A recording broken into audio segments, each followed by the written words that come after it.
Hello there, boys and girls. Welcome to story time and a happy Wednesday to you all. It dawned on me after the fact yesterday that I said happy Monday when it was actually Tuesday. Sorry about that.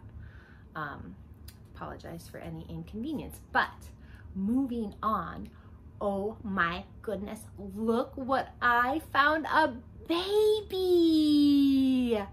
I came down here looking for Fluffy, and lo and behold, in one of the cribs was this teeny tiny sleeping little baby that's so cute. I cannot wait for, I don't know where Fluffy is, but when Fluffy shows up, he's gonna be so excited about this cute little guy. What's your name?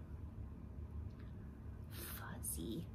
That kind of reminds me of Fluffy. Fluffy, Fuzzy, Fuzzy, Fluffy. They sound similar. And they mean similar things. You're hungry? Oh, I bet you drink Babas. Oh, cute. I just so happen to have a bottle. Yes, drink your bottle, and then maybe you can take a little nap while I read some stories. Wait a minute. Someone else I know is always throwing things. Is it Will? Ryan? It's not Sebby Dog. It'll come to me. Anyways, I have to read some stories to our friends, so I think a nap would be a good idea because babies, you guys, not big kids like you, babies need so much sleep. So they have to take several naps. So let's get you tucked in for a little nappy. Oh, it'll be okay. Look, here's a nookie. There you go. And I have a teddy bear there. Good boy. Nice little Fuzzy. Going to sleep. This will just take a minute, guys, and then I have some good books picked out for you. Oh, I think he's almost asleep. Oh! Wait a minute. Fluffy! That was quite the trick. You're not a baby at all. Oh man, you fooled us all. What? He says he doesn't think he fooled you guys. Did you know this baby was Fluffy the whole time? Oh man, well he sure fooled me. Put on a sleep sack and everything. Fluffy, you're a real rascal. Now, if you're done with your prank, I'm going to read some stories to our friends. And don't you go thinking up any more tricks for another day. Okay, we're trusting you. Bye-bye. That Fluffy, you guys. I tell you what. I think I need to lower this. Read some stories. Okay. First up, guys, classic. I love you, Stinky Face.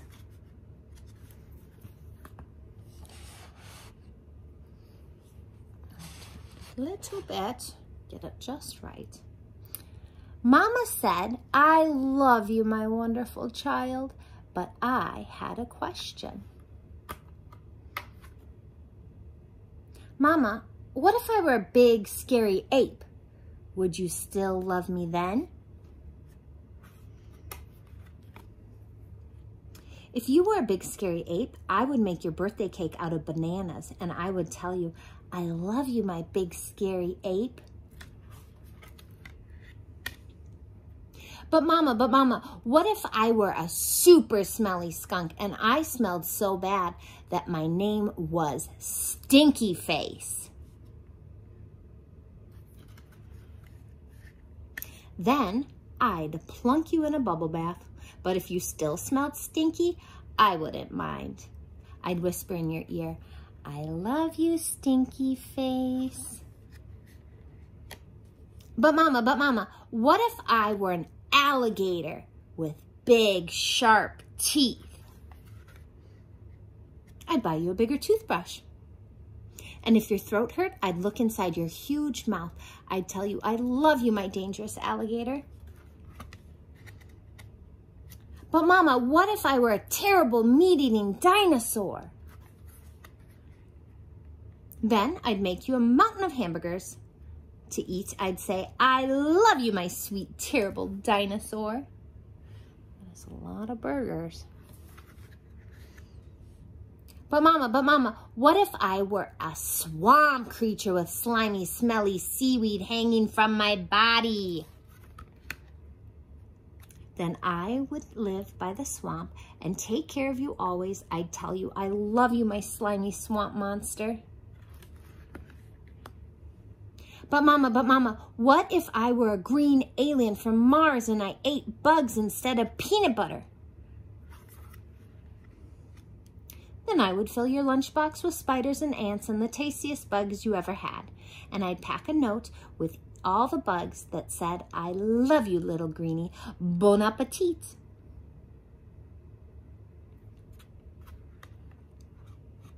But Mama, what if I were a one-eyed monster? Then I would look right into your one eye and say, I love you. And I would sing to you until your one droopy eyelid finally closed and you fell fast asleep.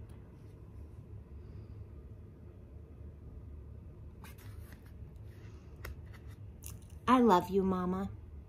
And I love you, my wonderful child. The end. Next we have Pig Gets a Job.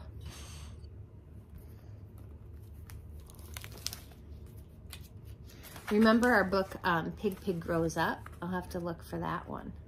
This one is Pig Gets a Job. One day after school, Pig raced home to make an announcement. I want some money, he told his mother. I want to buy something.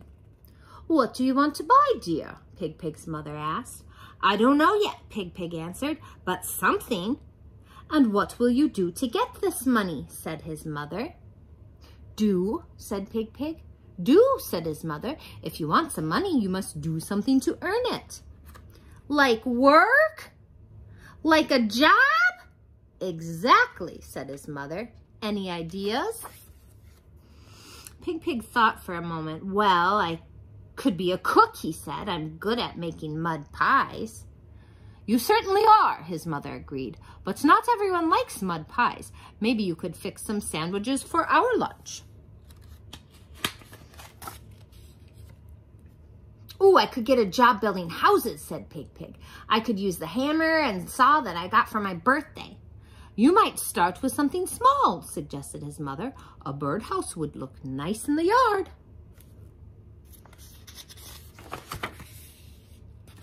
Oh, how about I get a job as an auto mechanic, said Pig. I could fix race cars when they break. You could wash them and keep them shiny too, his mother pointed out. In fact, our car could stand a good cleaning.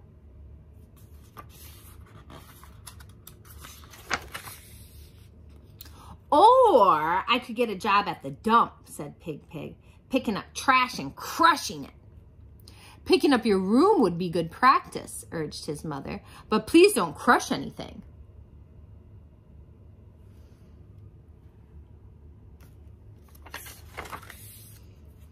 Pig thought of yet another job. I could work in the circus, he said, taking care of the animals, training them and stuff. Stuff like feeding them? Pig's mother asked. And speaking of animals, has Willie had his supper yet?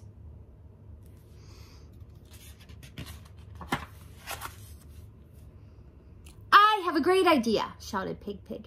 You could give me a job. I could, his mother replied, but what can you do? There's Willie, you guys. Willie the cat.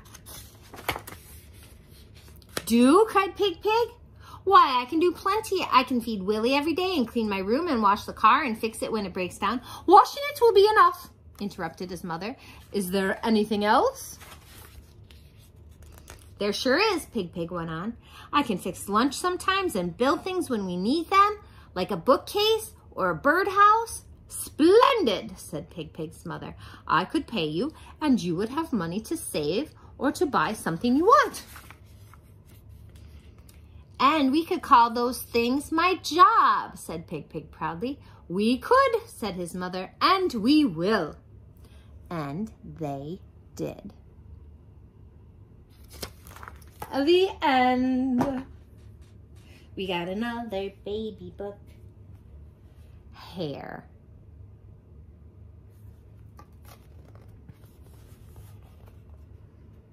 You guys, Will's hair, I'll have to take a picture and show you, or I'll have him come down tomorrow. He's busy today, but I'll have him come down tomorrow so he can show you how long his hair is getting. He definitely needs a haircut. I'm waiting for him to say, fine, Mom, you can cut my hair. And then maybe I'll make it spiky or give him a mullet or something funny. Don't tell. Okay. I have hair. I take care of my hair. When it's dirty, I wash it. Oh boy. Ice cream. When it's messy, I brush it. Sometimes I decorate my hair. Sometimes I hide it. My hair grows and grows. Time for my first haircut. Not in this place. That is the dog groomer for doggy haircuts. In this place? Baby looks a little nervous. I put on a funny cape and sit in an airplane. Uh-oh, this little girl is very scared. And that makes this baby a little nervous. Oh no! Squirt, squirt. Huh? Will it hurt? Look it in the mirror. Snip. Oh, it did not hurt. Mom says, say cheese. Click. Now my hair is just right. More kinds of hair. Curly, frizzy, gray, big, mustache, unibrow, beard, wavy, pigtails, poodle, mohawk, bald, straight. The end. All right, this book I saved for last, Sylvester and the Magic Pebble, because it's a little bit longer than the usual books that we read. So if you're not feeling it attention span wise, you can turn the video off now and we will see you tomorrow. Otherwise, this was one of my favorite books growing up, Sylvester and the Magic Pebble. Sylvester Duncan lived with his mother and father at Acorn Road in Oatesdale. One of his hobbies was collecting pebbles of unusual shape and color. There's his pebble collection. On a rainy Saturday during vacation, he found a quite extraordinary one. It was flaming red, shiny, and perfectly round like a marble. As he was studying this remarkable pebble, he began to shiver, probably from excitement, and the rain felt cold on his back. I wish it would stop raining, he said. To his great surprise, the rain stopped. It didn't stop gradually as rain usually does. It ceased.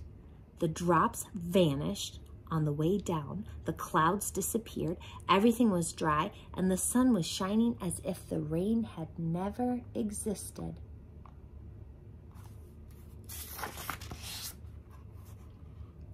In all his young life, Sylvester had never had a wish gratified so quickly.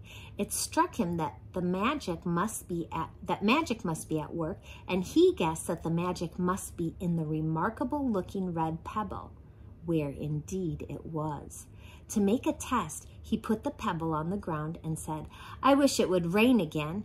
Nothing happened, but when he said the same thing, holding the pebble in his hoof, the sky turned black, there was lightning and a clap of thunder, and the rain came shooting down. "What a lucky day this is," thought Sylvester. "From now on, I can have anything I want. My father and mother can have anything they want. My relatives, my friends, and anybody at all can have everything anybody wants." He wished the sunshine back in the sky, and he wished a wart on his left hind fetlock would disappear, and it did, and he started home, eager to amaze his mother and father with his magic pebble. He could hardly wait to see their faces. Maybe they wouldn't even believe him at first. As he was crossing Strawberry Hill, thinking of some of the many, many things he could wish for, he was startled to see a mean, hungry lion looking right at him from behind some tall grass. He was frightened. If he hadn't been so frightened, he could have made the lion disappear, or he could have wished himself safe at home with his mother and father. He could have wished the lion would turn into a butterfly or a daisy or a gnat. He could have wished many things, but he panicked and couldn't think carefully. "I wish I were a rock," he said, and he became a rock. The lion came bounding over, sniffed the rock 100 times, walked around and around it, and went away confused, perplexed, puzzled, and bewildered. "I saw that little donkey as clear as day. Maybe I'm going crazy," he muttered.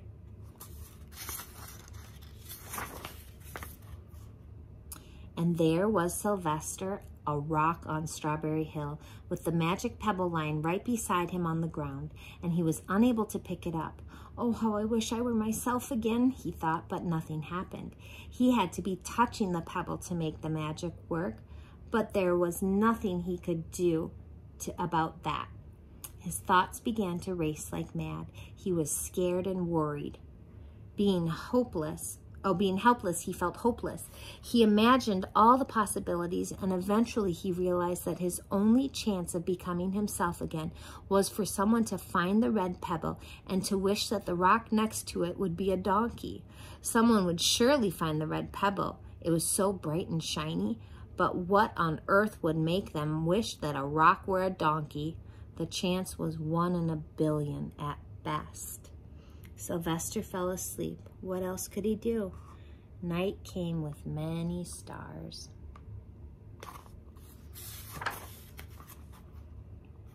Meanwhile, back at home, Mr. and Mrs. Duncan paced the floor, frantic with worry. Sylvester had never come home later than dinner time. Where could he be? They stayed up all night wondering what had happened, expecting that Sylvester would surely turn up by morning, but he didn't, of course. Mrs. Duncan cried a lot, and Mr. Duncan did his best to soothe her. Both longed to have their dear son with them. "I will never scold Sylvester again as long as I live," said Mrs. Duncan, "no matter what he does."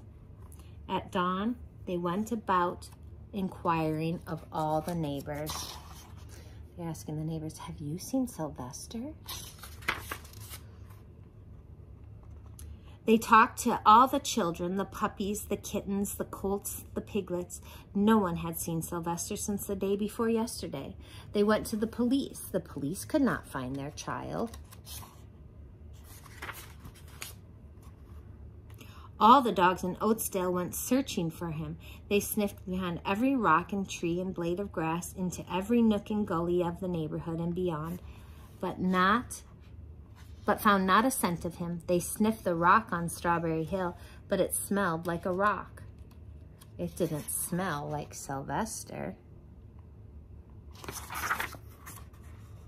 After a month of searching the same places over and over and over again, and inquiring of the same animals over and over again, Mr. and Mrs. Duncan no longer knew what to do. They concluded that something dreadful must have happened, and that they would probably never see their son again, though all the time he was less than a mile away. They tried their best to be happy, to go about their usual ways, but their usual ways included Sylvester, and they were always reminded of him. They were miserable. Life had no meaning for them anymore.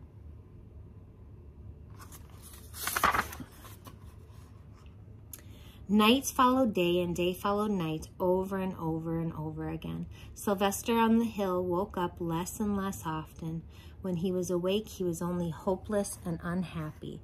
He felt he would be a rock forever, and he tried to get used to it. He went into an endless sleep. The days grew colder. Fall came with the leaves changing colors. Then the leaves fell and the grass bent to the ground.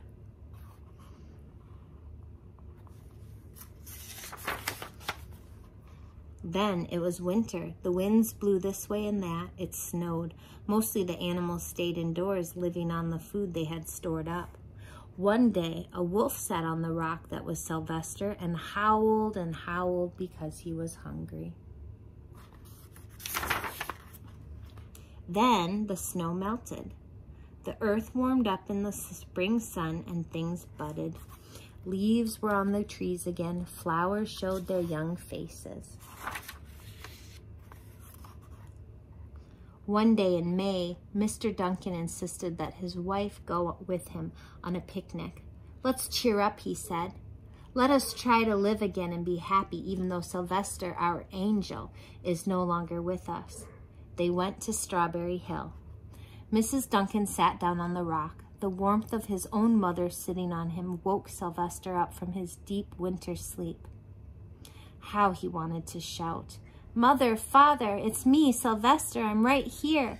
But he couldn't talk. He had no voice. He was stone dumb.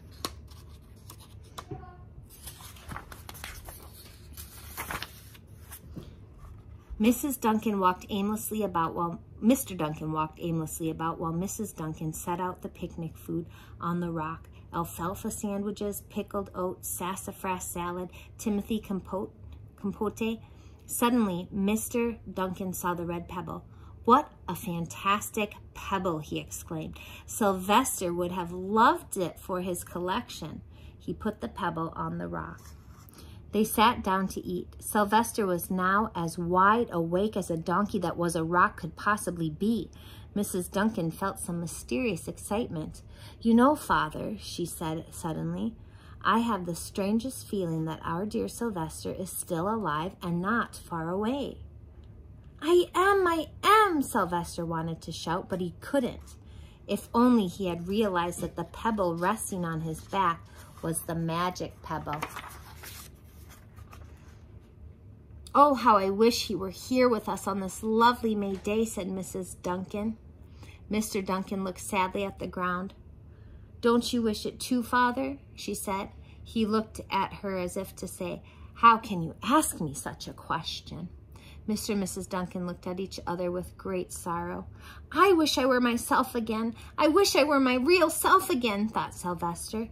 And in less than an instant, he was. You can imagine the scene that followed. The embraces, the kisses, the questions, the answers, the loving looks, and fond exclamations.